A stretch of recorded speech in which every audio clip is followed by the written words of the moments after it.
Hello, everyone. This is Tom Fox back for another episode, and I'm absolutely thrilled today to have with me Neta Meidav.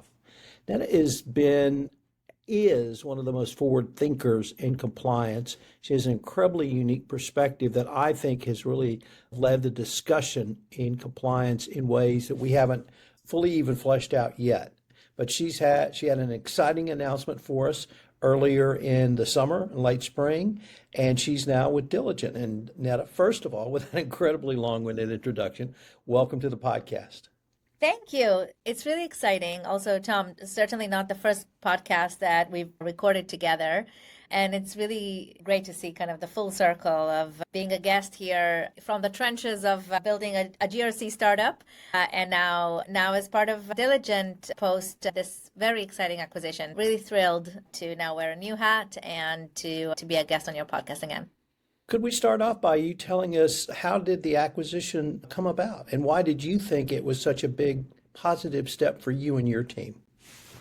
Yeah, earlier on this year, Diligent rearranged itself and reorganized itself within new business units, and compliance is one of them. And that has been, I think, a huge signal to the market, including to us, that there will be a growing focus on compliance technology and compliance solutions coming out of Diligent, and that kind of restructure has a huge role to also play, because we realize that with Diligent putting the focus on compliance, and our technology is in very good hands in terms of what the future holds for us.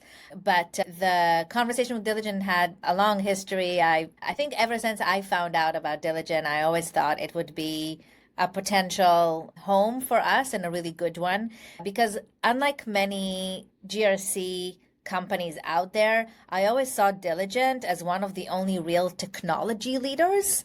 And that is something that I wanted to align ourselves with, being first and foremost, a technology product focused startup ourselves, to align ourselves with a company that innovates through product and through technology, and not leading with services, for example. So the conversation there really started years ago when I sat down with Brian Stafford, our CEO, for a cup of coffee in New York. That was on the eve of COVID, and we kept in touch. And I think the kind of this renewed focus on compliance and the establishment of the business unit of compliance led by Amanda Carty, which was also a guest here on your podcast earlier, has really made a huge difference. And again, I think this is a company that truly leads from the front with tech, and that really boded well for our future with them and got us on board.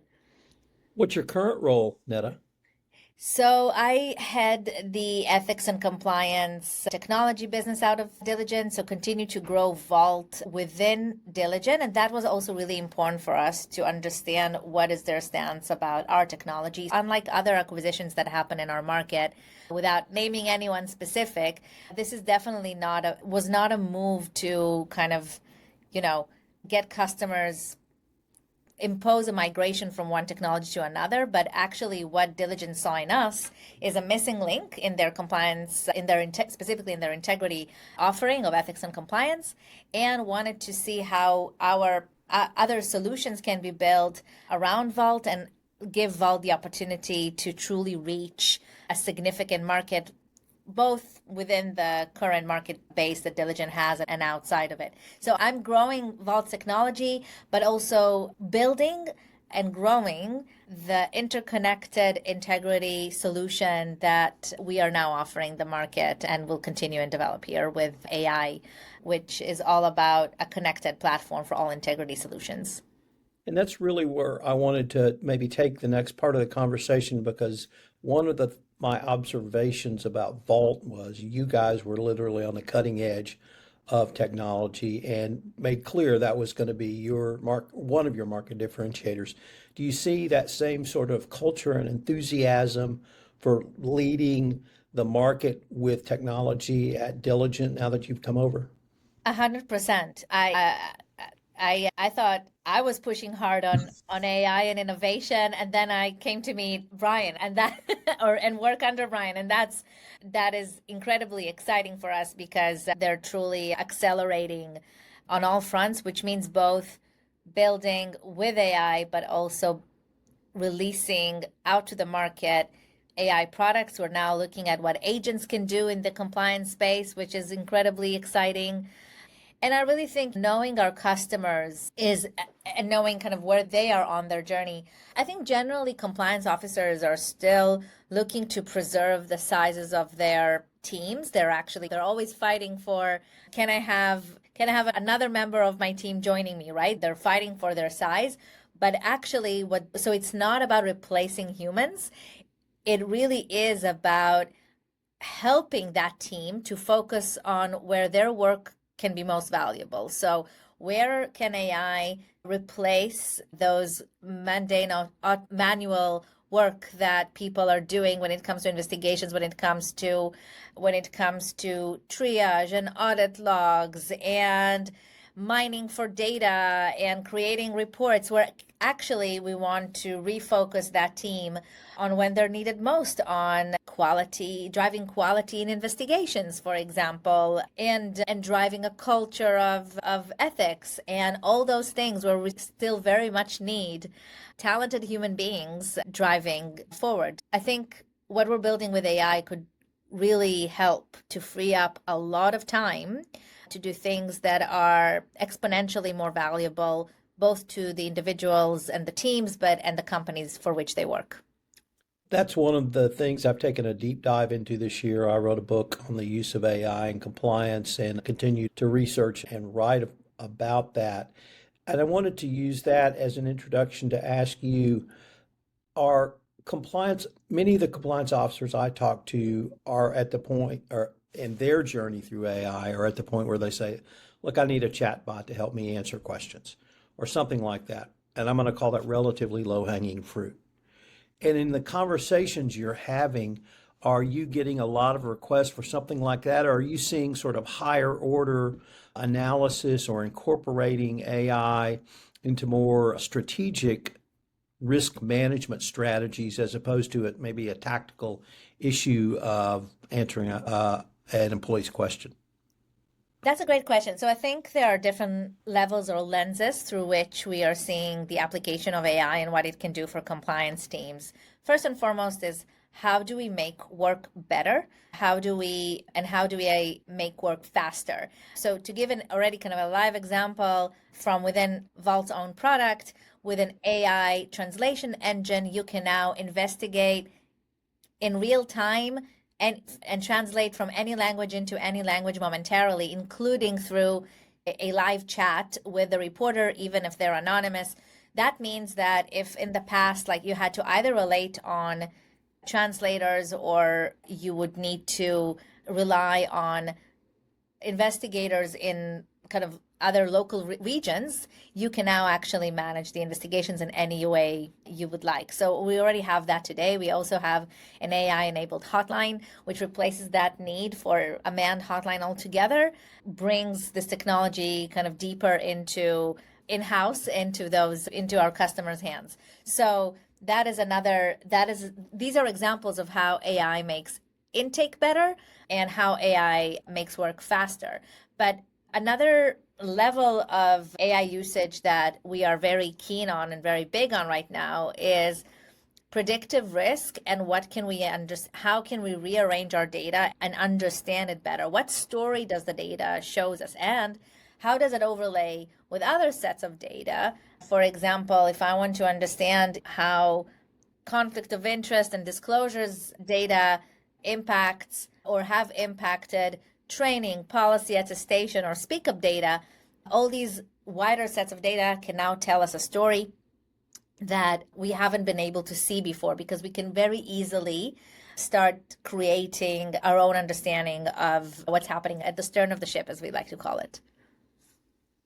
One of the chapters of my book was on how I see Hotline, Speak Up, an entire culture of speak up and listen up being exponentially improved through AI. And you just touched on maybe one of the ways, because I saw it as anonymous report comes in, anonymity is protected. But now with AI, you can draw from literally every other data set within the company to see if Exactly. anything similar across the globe. And then from there, you can move to the other part that I find incredibly exciting, predictive risk management. Oh, we're seeing this in America and in Japan. What is going on here? And it gives you an entire new insight. Are those some of the things that you're thinking about as well? Yes, pattern recognition for sure. Understanding patterns is really important. Actually, this is something that even before AI, we were certainly a pioneer in that at Vault, because one of the options for reporting at Vault is to go together, which means submit my record if I'm part of a pattern, if I'm not the only one to be reporting this. And so that pattern recognition is very much at the heart of our technology for years now. But yes, definitely predictive risk, being able to predict what would be the risk tomorrow based on the picture today, understand, and also be able to tailor remedial actions better based on what I'm seeing with AI prompted recommendations saying we're seeing a spike in these type of reports coming from this location, from this particular team. You better activate training that is then tailored and not being thrown as a blanket on the entire company yet again. So I think these are the things that we're starting to see. You mentioned bot for investigations. I think, again, I believe in humans in the loop when it comes to investigations, especially. I think this is a great opportunity for the company to create a personal connection with the reporters. And still, this is work that needs to be done by humans. However, definitely we're working on an agent that, for example, if you have a disclosure, a conflict of interest, or a gift and entertainment ticket that falls under a certain threshold, you want that kind of first line of investigation and approval to happen automatically. If that's what the customers are seeking, then they can certainly achieve that with AI. I do believe, again, that investigations requires not artificial intelligence, but natural intelligence and empathy as well to conduct it well. And so we will continue to see humans there, but AI will make that work for them much smoother and better. Now, unfortunately, we are near the end of our time for this episode, but I wanted to thank you for taking the time to visit with me. I greatly hope we can continue this conversation, and good luck going forward. Thank you. Really appreciate it. Compliance Podcast Network. Start your mornings with daily compliance news, quick, sharp updates on the top compliance and ethics stories in under 5 minutes every morning in Compliance Podcast Network. Because compliance never sleeps.